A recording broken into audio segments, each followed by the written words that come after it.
അനുഗ്രഹിക്കപ്പെട്ട നല്ല സമയത്തിനായി ഞാൻ ദൈവത്തെ സ്തുതിക്കുന്നു, സ്തോത്രം ചെയ്യുന്നു. ദൈവവചനം ശ്രവിച്ചുകൊണ്ടിരിക്കുന്ന എല്ലാ ദൈവമക്കൾക്കും വീണ്ടും വരാമെന്ന് അരുളി ചെയ്തവനായ കർത്താവായ യേശു ക്രിസ്തുവിൻ്റെ ധന്യനാമത്തിൽ ഞാൻ എൻ്റെ സ്നേഹവന്ദനം അറിയിക്കുന്നു. ഇന്നത്തെ അല്പസമയത്ത് ചിന്തയ്ക്കായി 26 സങ്കീർത്തനം 6 വാക്യവും 7 വാക്യത്തിൻ്റെ ആദ്യ ഭാഗവും നമുക്ക് വായിക്കാം. സ്തോത്രസ്വരം കേൾപ്പിക്കേണ്ടതിനും നിൻ്റെ അത്ഭുത പ്രവൃത്തികൾ ഒക്കെയും വർണ്ണിക്കേണ്ടതിനും ഞാൻ കുറ്റമില്ലായ്മയിൽ എൻ്റെ കൈകളെ കഴുകുന്നു. അനുഗ്രഹിക്കപ്പെട്ട വേദവാക്യങ്ങളാണ് നാം കേട്ടത്. ദാവീദാണ് 26 സങ്കീർത്തനം എഴുതിയത് എന്നതിനാൽ കേട്ട വാക്യങ്ങൾ ദാവീദിൻ്റെ അനുഭവം ആണെന്നതിൽ സംശയിക്കേണ്ടതില്ല. 26 സങ്കീർത്തനം 1 വാക്യത്തിൽ താൻ ഒരു ആവശ്യം ദൈവത്തോട് പറഞ്ഞിട്ടുണ്ട്.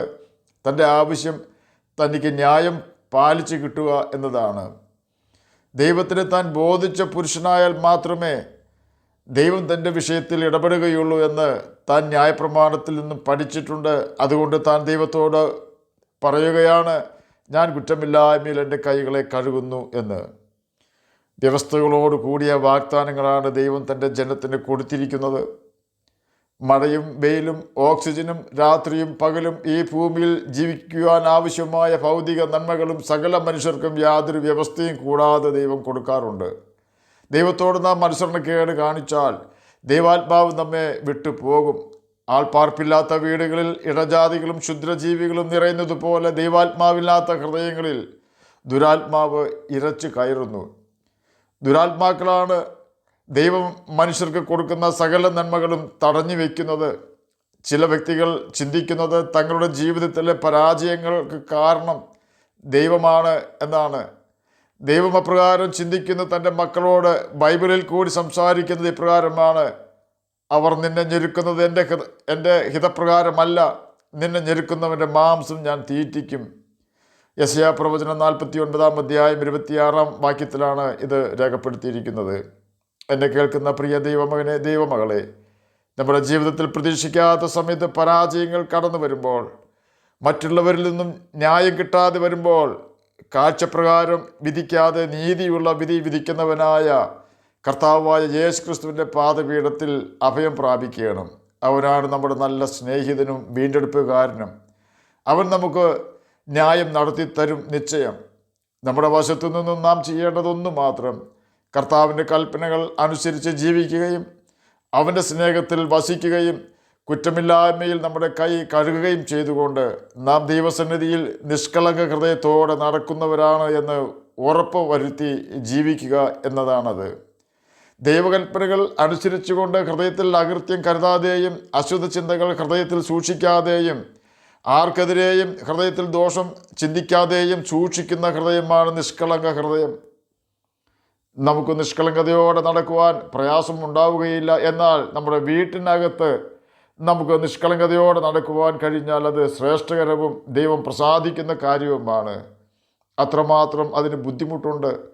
ദാവീദ് പറയുന്നു, ഞാൻ എൻ്റെ വീട്ടിൽ നിഷ്കളങ്ക ഹൃദയത്തോടെ പെരുമാറും.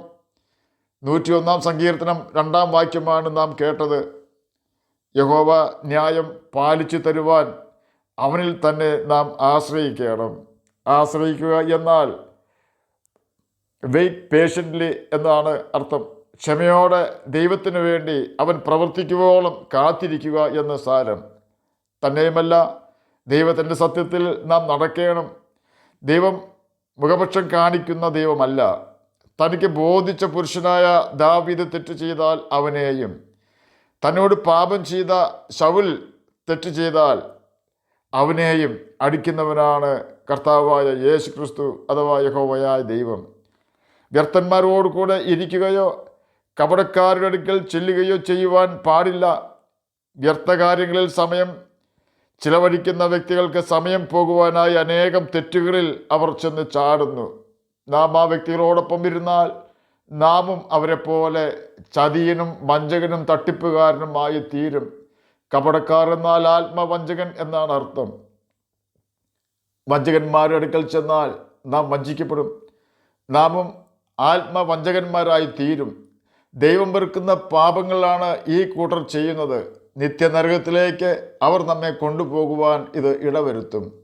നാം കേട്ട പാപകാര്യങ്ങളിൽ നിന്നെല്ലാം ഒഴിഞ്ഞു മാറിക്കൊണ്ട് കുറ്റമില്ലായ്മയിൽ നമ്മുടെ കൈ കഴുകിയാൽ നമുക്ക് നമ്മുടെ കർത്താവിനെ സ്തോത്രസ്വരം കേൾപ്പിക്കുവാനും ദൈവത്തിൻ്റെ അത്ഭുത പ്രവൃത്തികളെ വർണ്ണിക്കുവാനും സാധിക്കും. ഒന്നുകിൽ വിശുദ്ധരായി ജീവിച്ച് മരിച്ച് ദൈവസന്നിധിയിൽ തേജസ്സുള്ള ശരീരത്തോടെ നമ്മുടെ വീണ്ടെടുപ്പുകാരനായ കർത്താവായ യേശു ക്രിസ്തുവിനെ നാം ആരാധിക്കും. അതല്ല എങ്കിൽ പാപം ചെയ്ത് നിത്യശിക്ഷാവിധിയിൽപ്പെട്ട് ഗന്ധകം കത്തുന്ന തീ പൊയ്കയിൽ യുഗായുഗങ്ങൾ സാത്താനോടൊപ്പം കരയുകയും പല്ല് കടിക്കുകയും ചെയ്യേണ്ടി വരും. എന്നെ കേൾക്കുന്ന പ്രിയ ദൈവമകനെ, ദൈവമകളെ, നാം നരകത്തിൽ കിടന്ന് കരയുവാനോ പല്ല് കടിക്കുവാനോ വരാതിരിക്കുവാനാണ് കർത്താവായ യേശു ക്രിസ്തു നമുക്ക് വേണ്ടി കാൽവരി ക്രൂശിൽ യാഗമായി തീർന്നത്. നമ്മുടെ പാപങ്ങൾക്ക് പ്രായശ്ചിത്തം വരുത്തുവാനാണ് യേശു കർത്താവ് കാൽവരി ക്രൂശിൽ തൻ്റെ രക്തം ചൊരിഞ്ഞത്. നമ്മെ ദൈവമക്കളാക്കുവാനാണ് യേശു തൻ്റെ ആത്മാവായ പരിശുദ്ധാത്മാവിന് നമുക്ക് തന്നത്. നാം യേശു ക്രിസ്തുവിൻ്റെ യാഗമരണം അംഗീകരിച്ച് നമ്മുടെ പാപങ്ങൾ ഏറ്റുപറഞ്ഞ് ഉപേക്ഷിച്ചാൽ യേശു നമ്മുടെ സകല പാപങ്ങളും ക്ഷമിക്കുകയും നമ്മെ ദൈവമക്കളാക്കി തീർക്കുകയും ചെയ്യും. നാം യേശുവിൻ്റെ കൽപ്പനകൾ അനുസരിച്ചാൽ യേശു തൻ്റെ ആത്മാവിനാൽ നമ്മെ നിറയ്ക്കും. പരിശുദ്ധാത്മാവ് നമ്മുടെ ഹൃദയത്തിൽ വന്നാൽ അവൻ നമ്മെ സകല സത്യത്തിലും വഴി നടത്തും. പാപത്തെ വെറുക്കുവാൻ പരിശുദ്ധാത്മാവ് നമ്മെ സഹായിക്കും. നാം ബൈബിൾ വായിക്കുമ്പോൾ ശരിയായ അർത്ഥം പരിശുദ്ധാത്മാവ് നമുക്ക് പറഞ്ഞു തരും. സത്യവും വ്യാജവും തിരിച്ചറിയുവാൻ പരിശുദ്ധാത്മാവ് നമുക്ക് ബുദ്ധി തരും. സാത്താൻ്റെയും സാത്താൻ്റെ സ്വഭാവമുള്ളവരുടെയും കെണിയിൽ നിന്നും സകല വഞ്ചനകളിൽ നിന്നും പരിശുദ്ധാത്മാവ് നമ്മെ രക്ഷിക്കും. തെറ്റായ ഉപദേശം തരുന്നവരെ തിരിച്ചറിയുവാൻ പരിശുദ്ധാത്മാവ് നമ്മെ സഹായിക്കും. ഓർക്കുക, യേശുവിനെ മരിച്ചവരിൽ നിന്നും ഉയർപ്പിച്ചത് പരിശുദ്ധാത്മാവാണ്.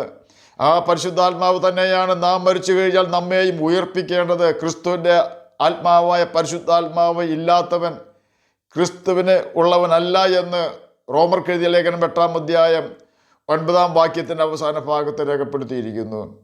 ഒന്നുകിൽ നമുക്ക് ക്രിസ്തുവിനുള്ളവർ ആകാം, അല്ലെങ്കിൽ നമുക്ക് എതിർ ക്രിസ്തുവിനെ ഉള്ളവർ ആകുവാൻ കഴിയും. ക്രിസ്തു യഹോവയാ ദൈവമാണ് എന്ന് നാം മനസ്സിലാക്കണം. എതിർ ക്രിസ്തു സാത്താനാണെന്നും നാം തിരിച്ചറിയണം. ദൈവകൽപ്പനകൾ അനുസരിച്ചാൽ നാം ക്രിസ്തുവിനുള്ളവരാകും. പാപം ചെയ്ത് ജീവിച്ചാൽ നാം സാത്താനുള്ളവരാകുമെന്ന് 1 യോഹന്നാൻ 3-ാം അധ്യായം 8-ാം വാക്യം നമ്മെ പഠിപ്പിക്കുന്നു. ക്രിസ്തുവിൻ്റെ ആത്മാവ് നമുക്കുണ്ടെങ്കിൽ നമുക്ക് പാപം ചെയ്യുവാൻ കഴിയുകയില്ല. തെറ്റായ ഉപദേശം കൊടുക്കുവാനോ തെറ്റായ ഉപദേശം സ്വീകരിക്കുവാനോ നമുക്ക് കഴിയുകയില്ല. സർപ്പം ഹവ്വായെ ദൈവകൽപ്പന തെറ്റായി പഠിപ്പിച്ചപ്പോൾ അവൾ അത് വിശ്വസിക്കുകയും സാത്താൻ്റെ അടിമയായി തീരുകയും ചെയ്തു. സാത്താൻ ആ പ്രവൃത്തി ഇന്നും അനേകരിൽ കൂടി നടത്തിക്കൊണ്ടിരിക്കുന്നുവെന്ന് നാം മനസ്സിലാക്കുകയും സത്യവചനം യഥാർത്ഥമായി പഠിപ്പിക്കുകയും സത്യവചനം യഥാർത്ഥമായി പഠിക്കുകയും സത്യവചനം യഥാർത്ഥമായി അനുസരിക്കുകയും ചെയ്തുകൊണ്ട് നമുക്ക് നിത്യജീവൻ അവകാശികളായി തീരാം. അതിന് കർത്താവ് നമ്മെ സഹായിക്കട്ടെ എന്ന് പ്രാർത്ഥിച്ചുകൊണ്ട് ഞാൻ എൻ്റെ വാക്കുകളിൽ നിന്ന് വിരമിക്കുന്നു. നമുക്ക് പ്രാർത്ഥിക്കാം. ഞങ്ങളെ സ്നേഹിക്കുന്ന സ്വർഗീയ പിതാവേ, നല്ല വചനത്തിനായി അങ്ങയെ സ്തുതിക്കുന്നു, സ്തോത്രം ചെയ്യുന്നു. എന്നെ കേൾക്കുന്ന ഏതെങ്കിലും പ്രിയപ്പെട്ടവർ അങ്ങയെ തിരിച്ചറിയാതിരിക്കുന്നുവെങ്കിൽ അങ്ങയെ തിരിച്ചറിയുവാൻ തക്ക ഹൃദയം അങ്ങ് അവർക്ക് കൊടുക്കണമേ. അങ്ങയുടെ വചനം പ്രമാണിച്ചുകൊണ്ട് കർത്താവെ, ജ്യോതിഷികളെപ്പോലെ ഈ ഭൂമിയിൽ തിളങ്ങുവാനും നിത്യജീവൻ അവകാശികളായി തീരുവാനും അടിയനെ കേൾക്കുന്ന അങ്ങയുടെ കുഞ്ഞുങ്ങളെ സഹായിക്കുകയാണമേ. പാപത്തെ വെറുക്കുവാൻ ഞങ്ങളെ സഹായിക്കുകയാണമേ. അങ്ങയുടെ പരിശുദ്ധാത്മാവിനാൽ ഞങ്ങളെ നിറയ്ക്കുകയാണമേ. പഠിക്കുന്ന കുഞ്ഞുങ്ങൾക്ക് പഠിക്കുവാനുള്ള ബുദ്ധിയും ജ്ഞാനവും ഓർമ്മശക്തിയും കൊടുക്കുകയാണമേ. രോഗത്താൽ ഭാരപ്പെടുന്നവർക്ക് രോഗസൗഖ്യം കൊടുക്കുകയാണമേ. പ്രാർത്ഥന കേട്ടതിനായി സ്തോത്രം. യേശുവിൻ്റെ നാമത്തിൽ തന്നെ ആമേൻ. കർത്താവ് എല്ലാവരെയും അനുഗ്രഹിക്കട്ടെ. സ്തോത്രം.